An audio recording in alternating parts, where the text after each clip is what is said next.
Ira Epstein with your financial market wrap-up, and this is for Sunday evening. This is your weekend edition. We'll look at the weekly charts, and it is August 21st, 2021, and the time right now, we're sitting here about 6:05 p.m. I wanted to get the markets open and give you a fresh look at things.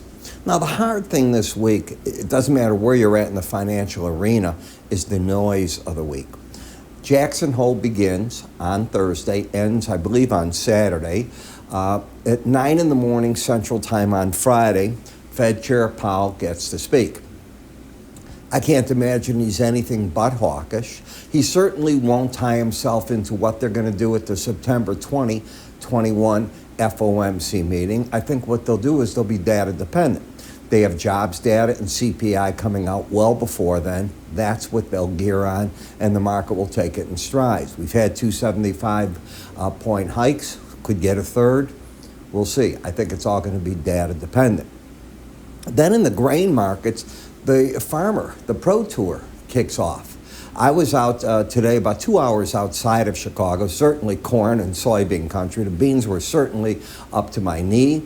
Corn market, they're not at the point yet where I saw that they're ready for harvest, but they certainly look well filled out, but that was near Chicago. It's, a whole different thing when you get out into Nebraska, Iowa, and you see all the other parts that are going on. Missouri, I can go on and on. There's just a lot. So we'll let the tour start to tell us what's going to be. It takes a while. Starts out west, heads east, and we'll get some wrap-ups there. So it's going to be one of these crazy weeks. Remember, next Monday is I believe it's next Monday. Let's see, today is 21st. No, it's after that. Got to look at when the Labor Day holiday comes in. So there's a lot coming on. I don't think it's then. All right. So on the E-mini S&P, we have had an attempt to get a rally up back to on a monthly basis, to the 4309 level. That's been a common number. If you've been watching on financial TV, the 4300 level, so many people were talking about it. Well, this is where they're getting it from. It doesn't take a genius to see that. The market is slipping back. The support's around 4,026, which is the 18-week moving average of closes. You can see how the market lifted itself up in here. You've got a pattern of higher lows, higher highs. When you look at the other key averages, you're over them. You have a situation where the 18-week has gotten under the 100. A close under 40.26 with that pattern would be considered by chartists to be bearish. And where's the market stalling out? Very close to, didn't quite get to the upper Bollinger Band. It's going to be what I said, an interesting week. At this point, the trend is up, the bias is up. Support on the breaks begins at 41.57 down to the 40.26.5 zone. And when you look at the market in terms of the Bollinger Bands, as I said, very close, here's the number that I wanted. I wanted you to look at the slow stochastics. Momentum is up. So bias up, trend up, but the market very close to its objective, and a lot of news coming out right now. And you can see on the weekly chart how you're starting to slip back. You've already taken out last week's lows. In the Dow, we have a pattern of higher lows, higher highs. Again, right up by that key number, the upper Bollinger Band. I don't think the market will have an easy time getting through it. And I frankly think that you're in an area where the market's going to peak out. I stuck my neck out, as you know, a week ago, and I said that I thought you were peaking in a number of the daily charts against the combination of the Bollinger Band and the 200-day moving average of closes. I stand by that at this point in time. And the market's giving me the break that I was expected out of that.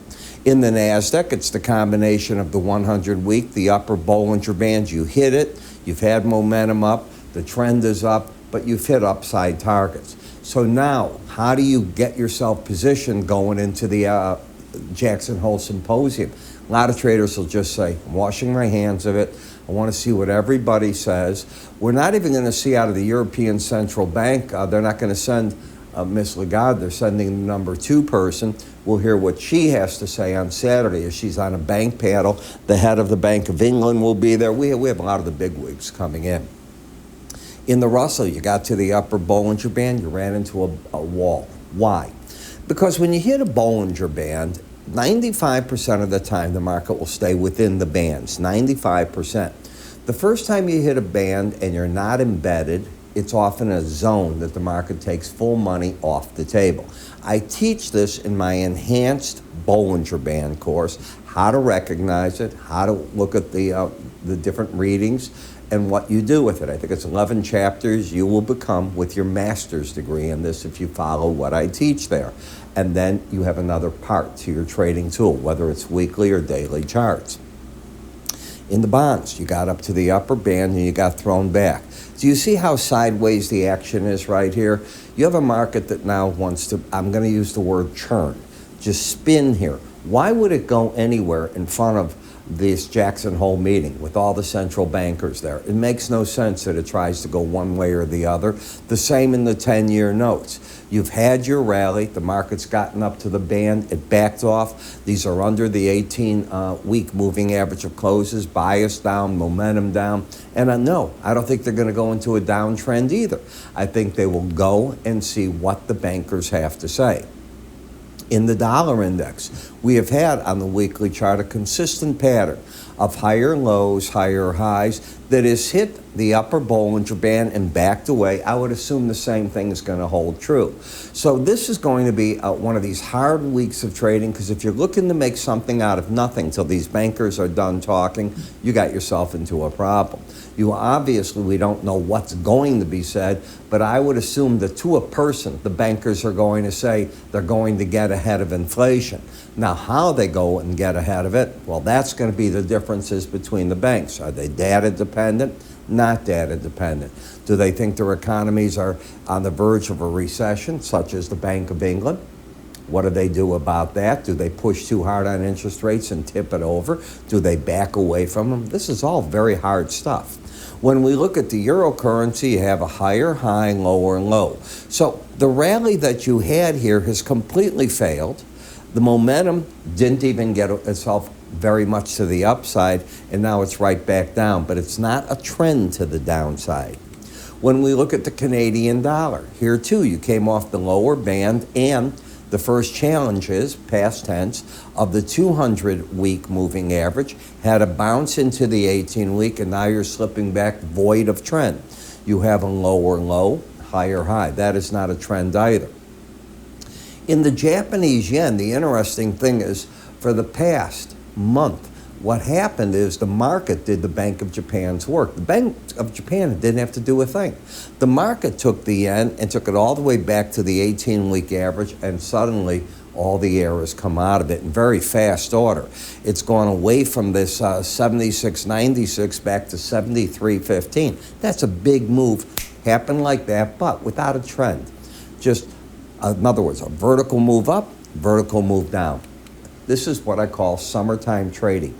In the summer, especially the end of the summer, especially in August, traders, Europe, Asia, America, they get their last digs in for their vacations, their summer homes, whatever, and you get the B-League traders that are told, don't take overly large positions. I mean, that's what you do if you're running a bank or other areas that are running with that. Let the big boys come back in and start positioning us in September again. And that's what I think you had. I think you had contra, if you will, trend rallies. I say contra because you've stayed in Bitcoin under the 18-week average, which means the bias has been down.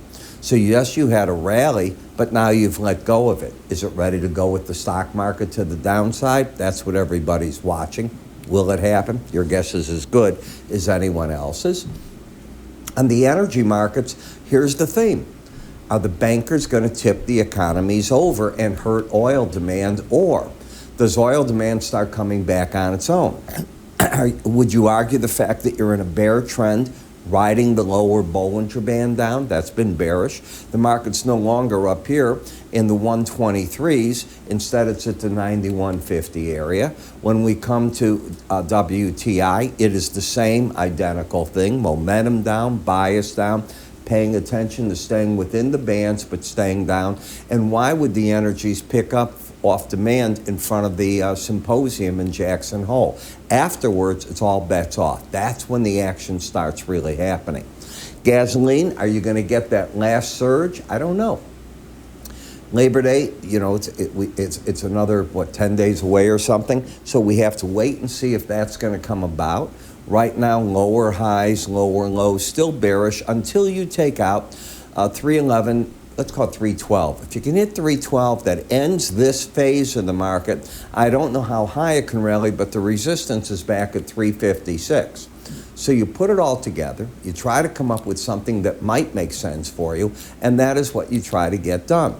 How do you get this done? It's pretty simple. The way that I teach is you want to go look at all the free offerings we have. Just take your cursor, follow me, point it up here, go to free offerings, they're all there waiting for you. I'm Ira Epstein. You have a great day.